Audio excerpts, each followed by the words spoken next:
You know what's scary? Most people aren't destroyed by disasters or tragedies. They're destroyed by comfort, slowly, silently, every day, because comfort isn't always the soft couch or warm blanket.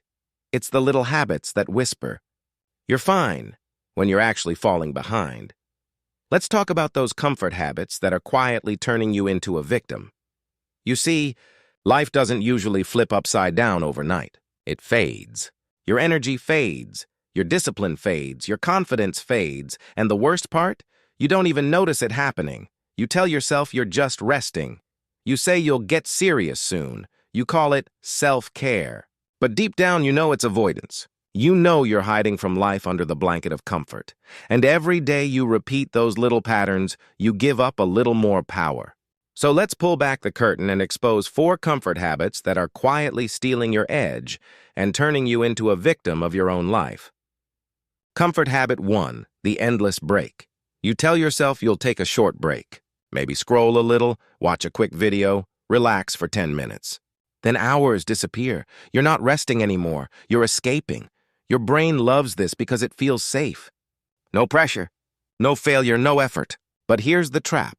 The more you avoid discomfort, the more fragile you become.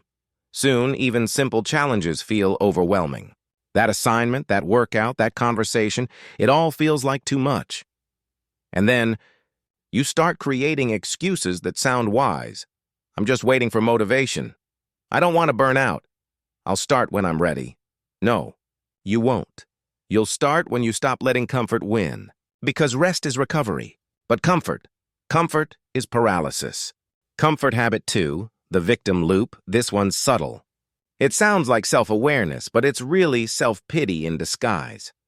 You start telling yourself stories like, I can't focus because my life is hard. I can't change because I wasn't raised that way. People just don't understand what I've been through. Look, those might be true, but they're not helpful. The moment you label yourself a victim, you hand your power to someone else.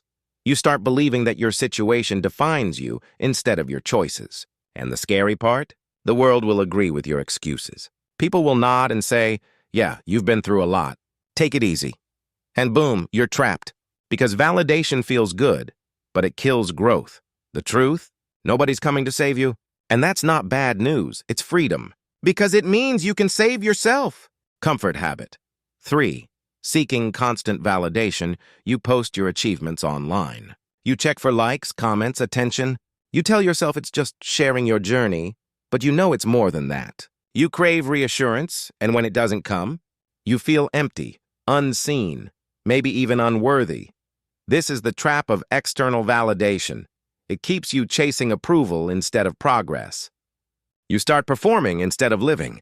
You start filtering your life through how others will perceive it. But here's the truth. The most powerful things you'll ever build will happen in silence.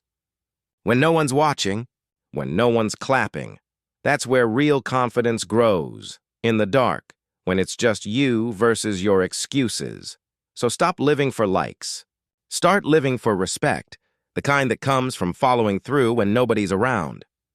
Comfort habit. 4. Mistaking busyness for growth. You stay busy. You always have something to do. Emails, errands, meetings, calls. It looks productive. It feels important. But deep down, you know you're avoiding the real work, the hard, scary work that could actually change your life. Busyness gives you the illusion of progress without any risk of failure. It's safety wrapped in motion. You tell yourself, at least I'm doing something. But here's the reality. Running in circles is still standing still. Growth doesn't come from doing more. It comes from doing what matters, even when it's uncomfortable. And that usually means slowing down, focusing, and being honest with yourself. If you're always too busy to face your fears, then comfort is still running the show. So let's be real for a second. These habits aren't evil. They're tempting because they protect you from pain, from rejection, from uncertainty. But protection isn't freedom. Comfort isn't peace. Comfort is the slow death of potential. It's the quiet killer of greatness. It's the reason you feel stuck even when your life looks fine on paper. You can't grow and stay comfortable at the same time.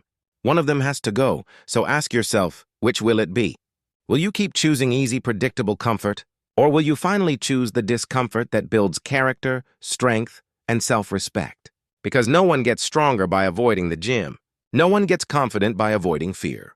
And no one takes control of their life by staying a victim to their habits. Here's the takeaway. You don't need to be perfect. You don't need to grind 24/7. You just need to stop lying to yourself about what's holding you back. It's not your past. It's not your environment. It's not your lack of luck. It's comfort. The small daily choices that feel good now, but cost you power later. Discomfort is where life starts to expand. So go there. Seek it. Build your tolerance for it.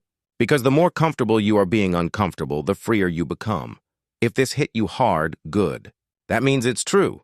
Now it's your turn. What's one comfort habit you're done with? Drop it in the comments. Let's talk about it.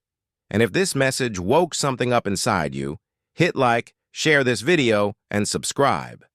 Because we're building a mindset that doesn't settle. Not tomorrow. Not someday, but today.